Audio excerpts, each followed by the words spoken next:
Hi, I'm doing my plan change process on a client that I've been working with for the past 8 months. Um, he's currently out of jail now, but when I first interviewed him, he was incarcerated in the county jail for assault with a deadly weapon and possession of dangerous drugs with intent to sell. Um, this is his second charge with violent crime. His first one was in another county. Um, and this current charge that he's facing now was a couple weeks ago. Um, so I took a behavioral approach with that and tried to identify what was going on at the time. And he he currently is on SSI and SSDI. He's 23,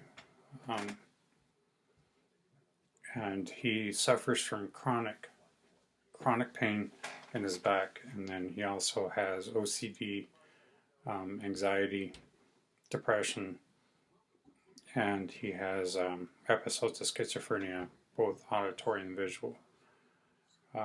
He currently has a total of 5 TROs against him, or temporary restraining orders, 3 from the previous assault with a weapon charge in another county, and then 2 from this one. He did disclose that his drug of choice is marijuana and opiates, and he's been using marijuana for probably about 10 years now, and he's disclosed that he sold for the last 6 years. So when I first met with him, I tried to identify with him what is the strengths perspective, and he's an avid list maker. In other words, he has to have a weekly calendar of what he's doing from day to day. On his list, part of his goal was to get his GED, which he's back to trying to obtain it right now.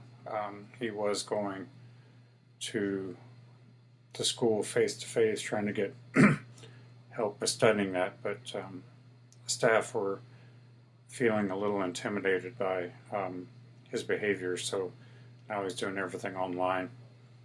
He was referred to our program from the judge that's presiding over his current charge right now. He has some motivation to complete the 18-month program, because the judge has said that if for every week that he successfully completes, he's being offered $50 per week that's applied toward his court fines and fees. And then the prosecuting attorney is offering 5 years deferred probation upon completion of the program.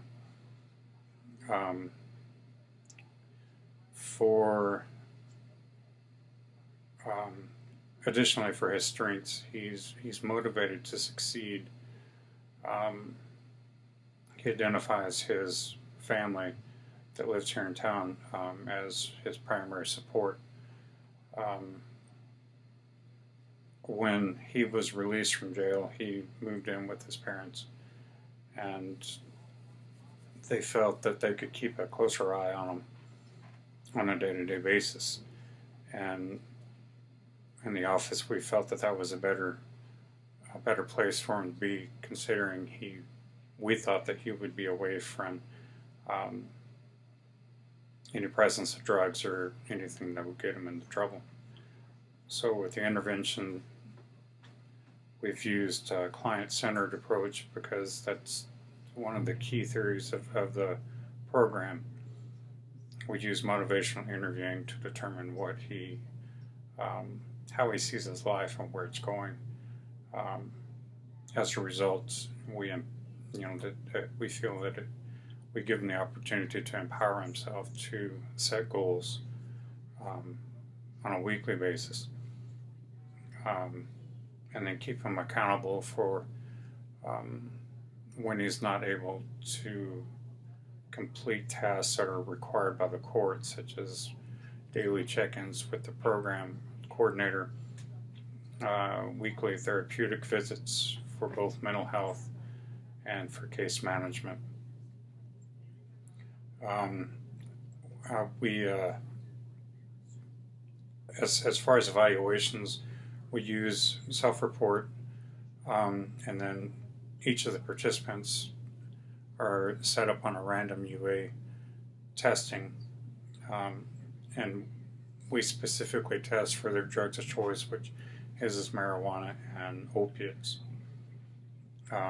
We also get weekly reports from community providers, in his case, his individual counselor, and then he sees another counselor for his OCD and his anxiety, which they're working to desensitize it.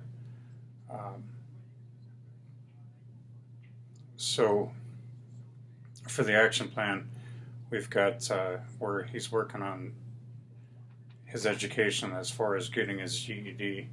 Right now he's working on math, and the judge has set up a space for him to come in twice a week so that we can document his hours that he's working on his GED.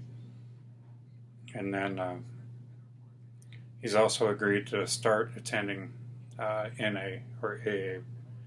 We just have to kind of watch which one it goes to, because the victims of his assaults are also attending NA. But this particular client wants to achieve sobriety, and his longest point of sobriety is around 18 days. His struggles are that he just cannot seem to imagine a day without marijuana. Additionally, we've used mind mapping interventions to find out what his environment looks like as far as drugs and the people he hangs out with. And the only people in his circles that do not use any kind of mind-altering chemicals such as marijuana or opiates or methamphetamine are those in the office. His mother smokes marijuana and has for quite some time. His father does, his brother, and his sister, and so they all use cannabis. So he's constantly triggered every single day. He has identified through motivational interviewing that the time of day that he's most triggered is probably after 6 o'clock in the evening. So we've tried to focus on things that could keep him occupied, such as going to the gym to work out, or use that time to go to another location to study for school, or to find other places that I could go to just for self-care and to get away from any possible triggers. We, on a weekly basis, when he shows up for check-ins, we have him submit a schedule of how his week is going to look. We're currently encouraging him for self-efficacy, so that he can take possession of his life, meaning that he's responsible for his actions. His mother is currently his payee, which denies his mother of being a mother. She's the bill collector, in short. When he started out, he was in pre-contemplative, and he fluctuates between contemplative and action.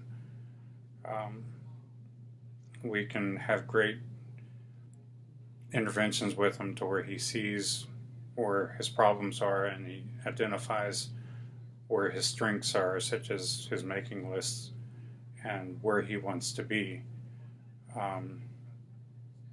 but his meds are still not level. So he just got a new provider. So the new provider will evaluate his current med list and see where some adjustments need to be made. And that's the plan change process for this particular client. Thanks.